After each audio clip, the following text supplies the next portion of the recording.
The Biomechanics of Rock Climbing, presented by Brenna Gabriel and Mia Campbell. What is rock climbing? Rock climbing is a sport in which participants climb up, down, or across a natural rock formation or an artificial rock wall. The goal of rock climbing is to reach the summit of a formation or the endpoint of a predefined route without falling. Rock climbing is a physically and mentally demanding sport which tests an individual's strength, endurance, agility, and balance, along with mental control. The history of rock climbing.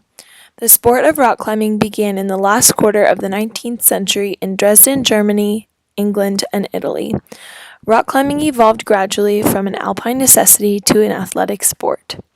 A variety of grading systems, such as the UIAA and the YDS systems, were created in order to accurately compare relative difficulties of climbs.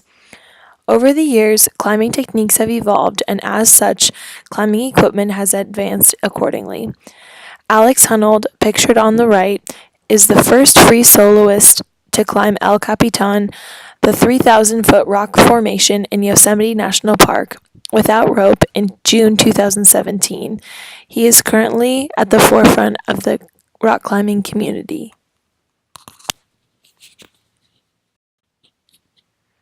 What is biomechanics? Biomechanics is the study of forces and motion in biological systems. It's the application of mechanical principles in the study of living organisms. And so we study biomechanics to better understand how the body functions in motion. Specifically in sports, the laws of mechanics and physics are applied to human performance in order to better understand performance in athletic events. In this presentation, we will apply biomechanical principles to rock climbing movements during the ascent.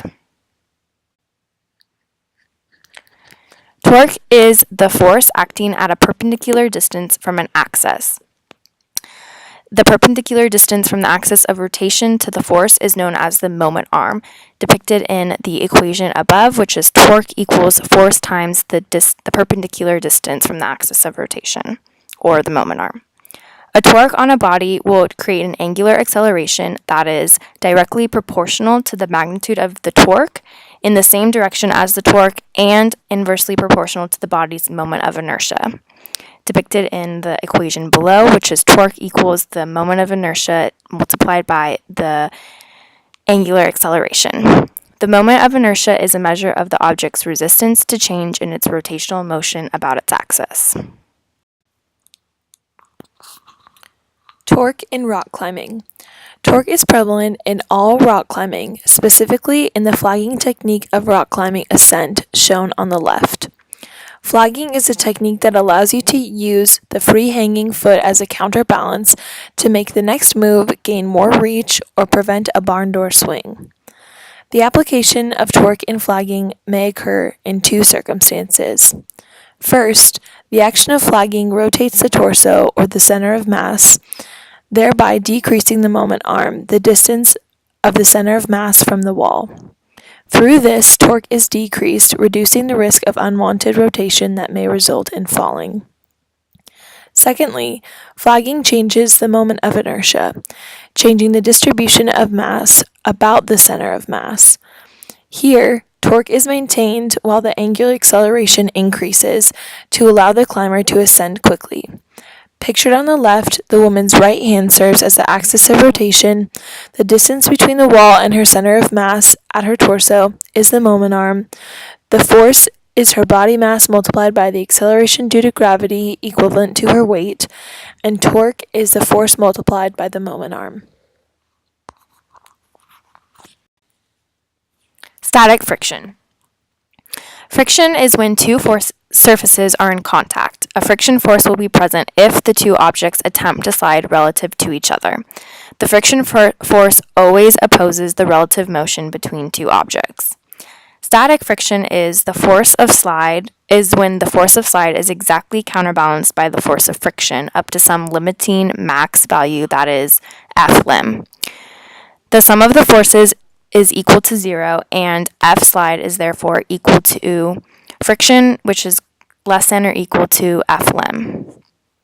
F lim is mu times the normal force. Factors influencing limb include normal force, pressing two objects together, which is R, or properties of the two surfaces in contact, mu. Body size and movement technique affect the normal force, and surfaces such as shoe material or in rock climbing barefoot on artificial or real walk wall will affect mu.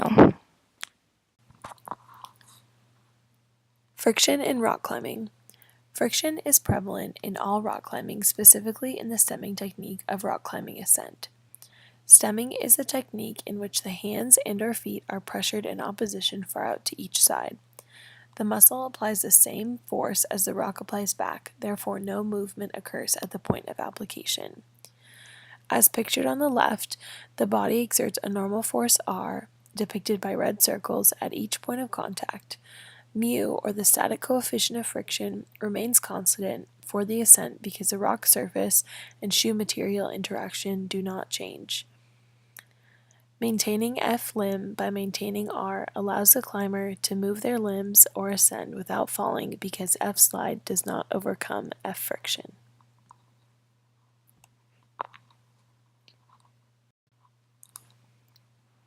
Mechanical work is when the work of a force is equal to the change in total energy that it produces on the object.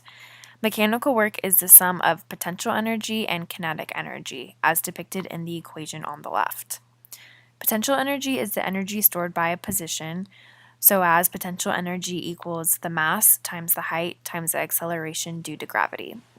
Kinetic energy is the energy of motion, so as kinetic energy equals 1/2 the mass times the velocity of an object squared. Efficiency characterizes how well metabolic energy is converted into mechanical energy. Efficiency equals mechanical work divided by metabolic energy, which equals mechanical power divided by metabolic power. Thus, metabolic energy can be estimated from mechanical work and efficiency. Mechanical work in rock climbing. Work equals potential energy plus kinetic energy. In climbing, the mechanical work can be determined by the height of the rock wall and the weight of the climber. The effect of the climb will be the same for everyone. The same task will be accomplished. However, the difference from climber to climber will be in how kinetic energy or the physiological energy is generated, which is going to depend on the technique of the climber and their physiological makeup. Efficient use of physiological or metabolic energy in climbing can be seen in the technique of leading with your feet and legs, not your arms and hands. Using your legs better allows metabolic efficiency because of the muscle fiber types recruited have the potential to be slow oxidative or type 1 fibers. Arms may be recruited, however, due to less muscle mass compared to the legs. The more fibers recruited, the greater chance of, quote, tapping into fast glycolytic or type 2 fibers, which are less metabolically efficient. At the top of a climb, potential energy changes between climbers due to varying masses, while the height of the climb stays the same, so those with greater masses have more potential energy.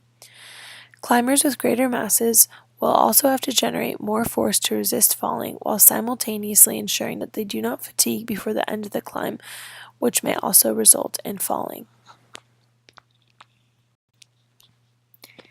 In summary, rock climbing is a sport in which participants climb up, down, or across a natural rock formation or an artificial rock wall, with the ultimate goal of reaching the summit. The purpose of this presentation was to apply biomechanical principles to rock climbing movements during the ascent, so as to better understand the reasons behind how an athlete moves during rock climbing. The three concepts we covered were torque, which is prevalent in all rock climbing, specifically in the flagging technique of the rock climbing ascent. We also covered friction, which is prevalent in all rock climbing, specifically in the stemming technique of rock climbing ascent. And finally, we talked about mechanical work of the ascent, which is determined by the mass of the climber and the height of the rock wall. Efficiency of the task changes between individuals due to the fiber type recruitment. And here is a list of our sources that we used for this presentation. Thank you for watching. Please like, subscribe, and share.